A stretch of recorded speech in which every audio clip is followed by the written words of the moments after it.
Hello and welcome. America's tough sanctions against Cuba for close to half a century have left both sides heavily entrenched and somewhat bitter towards each other. But there finally seems to be signs of a thaw in that icy relationship. As US President Barack Obama prepared for a regional meeting, he said he was looking for a positive signal from Cuba to the momentum that's slowly building. Since 1961, the official US policy towards Cuba has been two-pronged: economic embargo and diplomatic isolation. But earlier this week, President Obama took a small step in normalizing relations. Travel restrictions on Cuban Americans who want to visit the communist island or send money to their relatives there have been eased.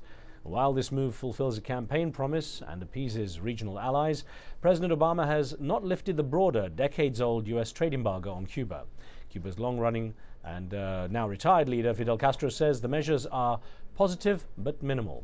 On today's show, we take a look at the issues at the heart of the tensions between the two countries and ask, who needs to take the next step in normalizing US-Cuban relations? Remember, you can join our conversation with your questions and comments. Log on to livestation.com/AJE, enter the chat room and take part, and we'll take your phone calls on the show as well. I'm joined now by Al Jazeera's Latin America editor, Lucia Newman, from the port of Spain in Trinidad and Tobago, where the Summit of the Americas begins on Friday. Lucia, the US president published an op-ed in several regional papers there. What sign is there that he's changing America's policy and position in trying to bring Cuba back into the fold, from what you read?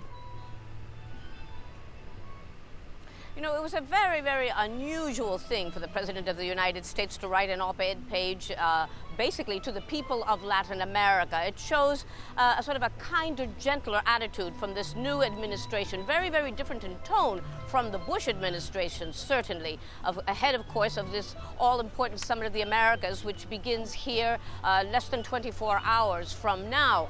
The op-ed page mentioned Cuba repeatedly in a very different tone again than the Bush administration. It said nothing about Cuba needing to free itself from the tyranny of the Castro brothers, which is what the Bush administration used to say repeatedly. It did, of course, though, appeal to other Latin American leaders to use their good services to also try and obtain concessions from Cuba for greater freedoms and human rights. These were the words of President Obama. But again, he extended a hand to Latin America, saying that it was time to leave the old debates behind, to leave behind the old ideologies of the 20th century, and to move forward.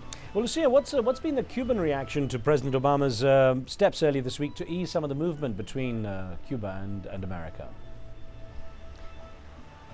Well, both President Raul Castro and his brother, the former President Fidel Castro, who's been himself writing a lot of editorials about this lately, say that it is a positive step, but just not enough, that the main issue of lifting the 47-year-old U.S. economic and political embargo against Cuba wasn't even mentioned or wasn't touched with these measures, which the Obama administration significantly says are meant to help the freedom of the Cuban people.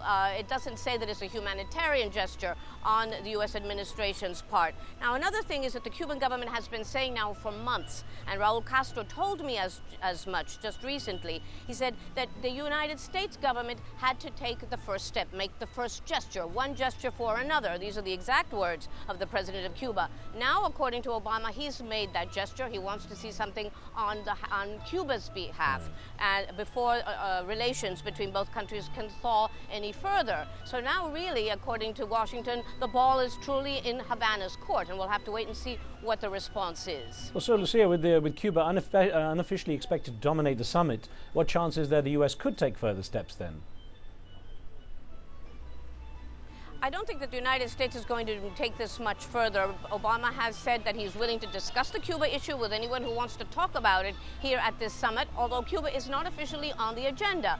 And we have been hearing from other delegations, not the United States, but from the Canadians and others, that they're afraid that the Cuba issue could dominate this summit so much that it will opaque all the other more important issues that are on the table, none of which most importantly, of course, the current economic crisis in the world and how this region can cooperate to help alleviate the suffering of the people of this region. But Cuba will be on the agenda, and Venezuelan President Hugo Chavez is certain to keep bringing it up, especially when he meets with President Obama at a meeting of UNASUR, that is the countries of South America, who will be meeting with the U.S. President on Saturday here. Lucia, thank you very much then. Just to let you know that Lucia Newman will be covering the summit comprehensively over the next few days here on Al Jazeera.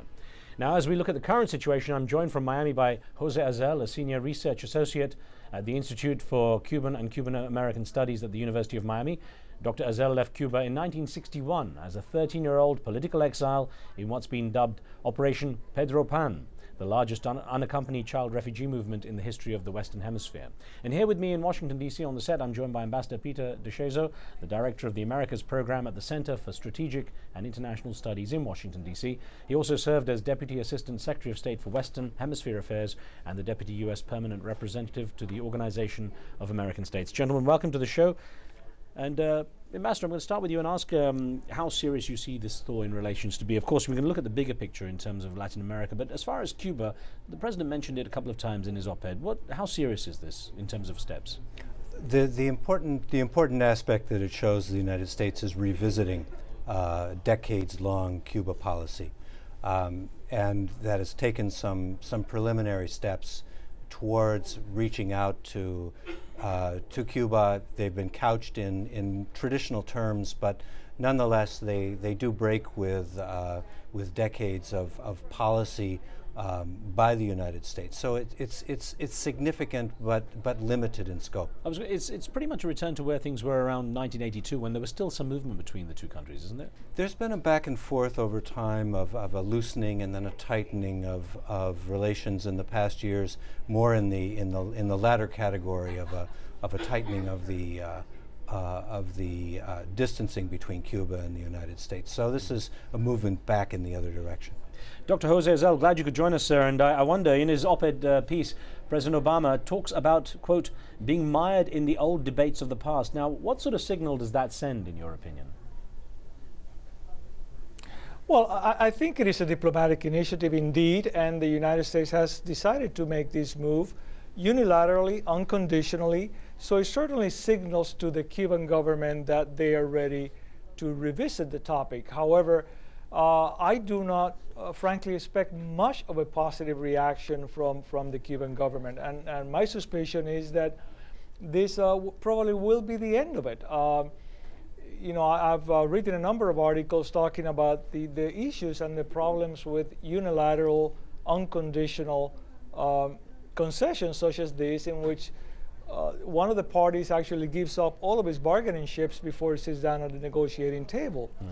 I would have preferred that we would have reached this point through a negotiated process, but it's done now, and now let's hope that Cuba responds positively as the president expects. I just don't see that happening. I was wondering, as you know, for someone like yourself who left Cuba as a child and has been very strong in taking a stance against Fidel Castro, how much you feel the U.S. has compromised, and how much it weakens the position when it comes to creating some kind of real change in Cuba, from your perspective?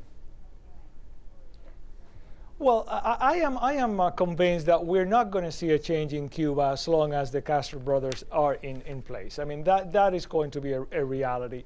So it seems to me that unfortunately we're going to have to wait until there is a successive government, and biology will take its course. Within the next few years, the Castro brothers are probably not going to be in the stage. And I think the United States ought to retain some negotiating chips to persuade a future, hopefully a transitional government in Cuba, to move in a direction of democracy and in a direction of free markets. I don't see that happening with the Castro brothers in power.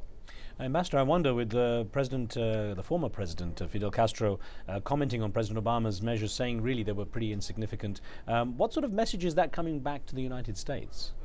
I think the United States is making a move regardless of the signals that it's got from Cuba. I think the sense is that policy over the years has not produced any kind of a result that's been beneficial, and that the United States can embark on a new course. It'll be a carefully plotted course with measured steps, but that it will take a new attitude towards Cuba. I wonder, Dr. Azel, isn't there a greater divide among Cuban Americans themselves on how to handle the situation, the embargo? Haven't many who once supported the sanctions now started to say that enough is enough?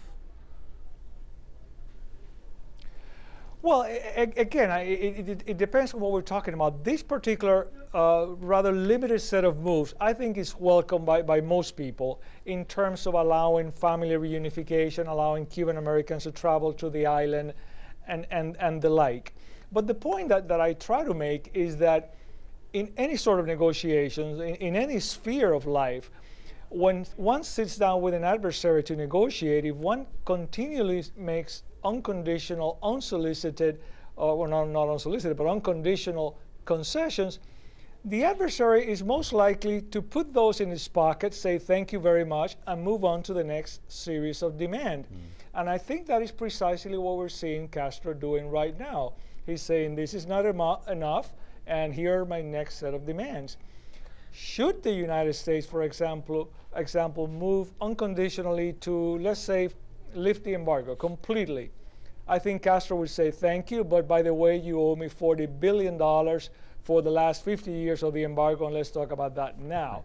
So it's that kind of trap that I think we have to be very careful as we formulate a new foreign policy.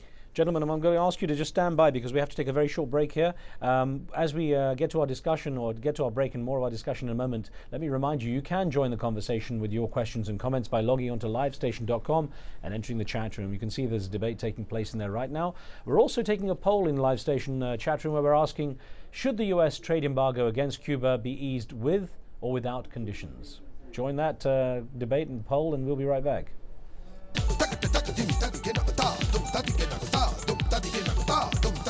Dum